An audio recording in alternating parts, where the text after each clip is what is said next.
ఈరోజు వామన్ రావు దంపతుల హత్య తర్వాత ఆనాడున్న ప్రభుత్వం ఆనాడున్న వ్యవస్థ ఒక కుటుంబానికి సంబంధించిన వ్యధ గురించి ఆలోచన చేయలేదు.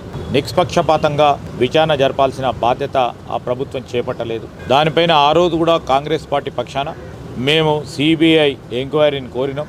అదేవిధంగా వారి చనిపోయిన వామన్ రావు దంపతులు, ఆ వామన్ రావు తండ్రి గారైన కిషన్ రావు గారు అనేక సందర్భాల్లో ఆనాటి ప్రభుత్వానికి వినవించి ఆనాడే వారు సుప్రీంకోర్టుకు వెళ్ళటం జరిగింది. సుప్రీంకోర్టు ఎప్పటికైనా న్యాయ వ్యవస్థ తప్పకుండా న్యాయం చేస్తుందని ఒక నమ్మకంతో వారు ముందుకు పోవటం జరిగింది. ఈరోజు సిబిఐ ఎంక్వైరీ, ఈరోజు సుప్రీంకోర్టు ముందుకొచ్చి సిబిఐ ఎంక్వైరీ చేస్తామనేది మేము తప్పకుండా ఆహ్వానిస్తూ ఉన్నాం. స్పష్టంగా ఎవరు దీంట్లో పాత్రధారులైనారు, ఎందుకు వీరిని చంపారు, అన్ని కోణాల నుంచి కూడా ఈరోజు సిబిఐ ఎంక్వైరీ చేస్తే అసలు శిశులైన దోషులు బయటికి రావాలి. దాంట్లో ముడిపడి ఉన్న అందరూ కూడా ఆనాడు ప్రభుత్వంలో పైనుంచి కింది వరకు ఉన్నారు అని మేము భావిస్తూ ఉన్నాం.